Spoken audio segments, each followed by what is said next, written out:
शास्त्री गुरु classes की short trick में रणजीत शास्त्री की ओर से आप सभी का स्वागत और अभिनंदन है।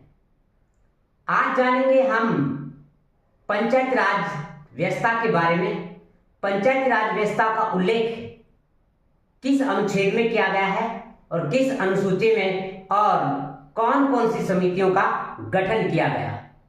हो सकता है ये शॉर्ट ट्रिक आपको स्टार्टिंग में अजीब लगती हो, लेकिन यहां से जो अपना कई वर्षों का अनुभव शेयर करूंगा, कैसे हम सफलता मिल सकती है, और इस शॉर्ट ट्रिक को आप अपनाओगे ना तो 100% आपको सफलता मिलेगी साथियों। और जानते हैं इस शॉर्ट ट्रिक को कौन सी शॉर्ट ट्रिक है और किस तरीके से बनाई है। यहां पर राजस्थान में पंचायत राज व्यवस्था का जो उल्लेख है, जो अनुच्छेद 243 ए से लेकर के और 243 ओ तक किया गया है। पंचायत राज व्यवस्था अनुच्छेद 243 में संवैधानिक प्रावधान भाग 9 में और पंचायत राज का उल्लेख किया गया है। पंचायत राज का उल्लेख किस में किया गया है? इंग्लिश में जब पंचायत लिखते हैं तो भाग 9 आता है, और 2 + 4 + 3 करते हैं तो कितना आता है? 9।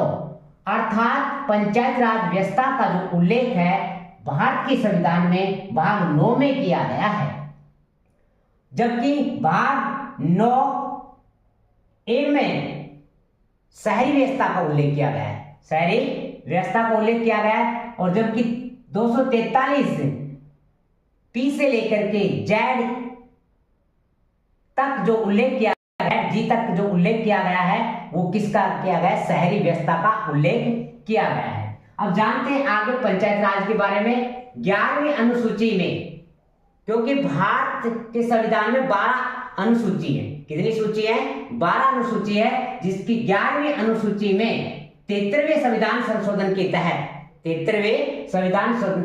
के तहत 24 अप्रैल 1993 में 73वां संविधान संशोधन हुआ था। उसके तहत पंचायत राज व्यवस्था को जोड़ा गया 11वीं अनुसूची में, और 29 विषयों का उल्लेख किया गया, और आरक्षण व्यवस्था भी दी गई महिलाओं को पंचायत राज व्यवस्था में। तो 50% जो आरक्षण की व्यवस्था कब दी गई? 2008 में, अप्रैल 2008 में 50% आरक्षणों की व्यवस्था दी गई। और इसी तरीके से 74वां संविधान संशोधन हुआ था, जो शहरी व्यवस्था के लिए हुआ, और शहरी व्यवस्था के लिए 12वीं अनुसूची में जोड़ा गया, और विषय वहां पर कितने थे? 18 विषय थे। और वहां पर भी 2008 में ही, सितंबर 2008 में 50% महिलाओं को आरक्षण दिया गया था पंचायत राज व्यवस्था में और शहरी व्यवस्था में। अब जान लेते हैं 43 ए का मतलब ए फॉर आम सभा। आम सभा का उल्लेख 43 ए में किया गया। यहां से सवाल आता है साथियों, याद रखना है इस ट्रिक को। तो ए फॉर आम सभा का उल्लेख 43 ए में किया गया है, जबकि बी का मतलब होता है बनाना, पंचायतों को बनाना या पंचायतों का गठन करना। ये उल्लेख किसमें है? 43 बी में किया गया है। सी फॉर क्रिएटिविटी, यानी क्रिएटिविटी संरचना, पंचायतों की संरचना किसमें है? 43 सी में है। डी का मतलब हुआ दबी हुई को उठाना,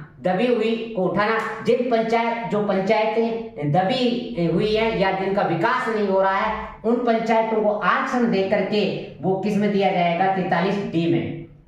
ई फॉर ईयर, साल पंचायतों का कितना कार्यकाल होगा, कितना समय होगा, पंचायतों की कितनी अवधि होगी, वो किस में जाना जाएगा? 43 ई में जाना जाएगा। ई फॉर ईयर वन साल, पंचायतों की अवधि। एफ फॉर फेलियर का अर्थ होता है निर्योग्यताएं। योग्यताएं क्या क्या होनी चाहिए, और निर्योग्यताएं, ये इसके योग्यताओं के बारे में उल्लेख किसमें कर रखा है? 243 एक्ट में किया गया है। जी फॉर गोली चलाना, अर्थात पंचायत की क्या क्या शक्तियां हैं, कौन कौन सी शक्तियां हैं पंचायत के पास में, वो जी 243 जी में उल्लेख किया गया है। एच का मतलब हाई हाई टैक्स आरोपित करना, हाई टैक्स आरोपित करने की जो शक्ति है वो किसके पास होगी? पंचायत राज के पास होगी। और आई फॉर इनकम, इनकम की बात करें तो यहाँ पर वित्त आयोग, वित्त आयोग का गठन भी किया जाएगा इनमें। और जे फॉर जांच, यदि पंचायत के लेखा जोखा की जांच का जो उल्लेख है 43 जे में किया गया, 243 जे में। के फॉर केल्विन, केल्विन की जो धारा होती है गर्म होती है। गर्मा गर्मी कब आती है? जब चुनाव की घोषणा कर दी जाती है, निर्वाचन की घोषणा कर दी जाती है, तो क्या आता है? गर्मा गर्मी आती है। तो इलेक्शन का प्रावधान या निर्वाचन का प्रावधान किसमें है? 243 के में किया गया है।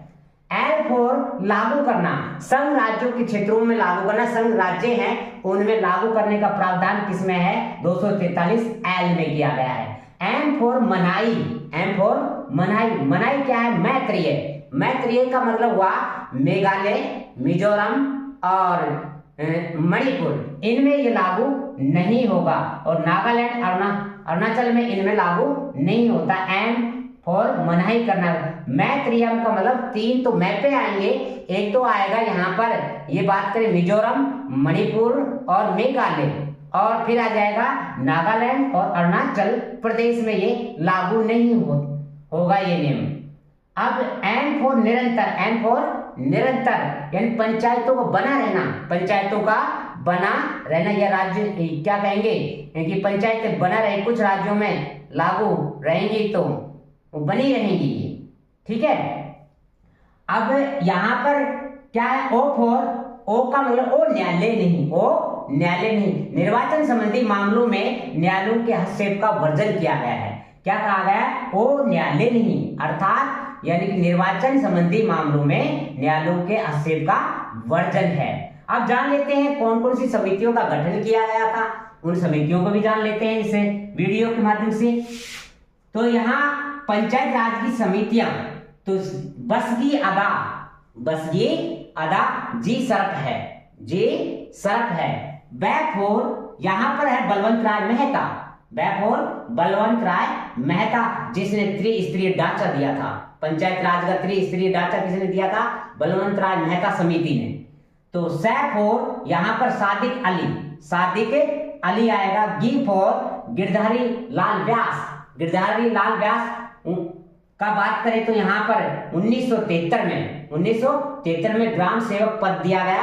ग्राम सेवक पद कब दिया गया? 1973 में। किस समिति के द्वारा? गिरधारी लाल व्यास समिति के द्वारा।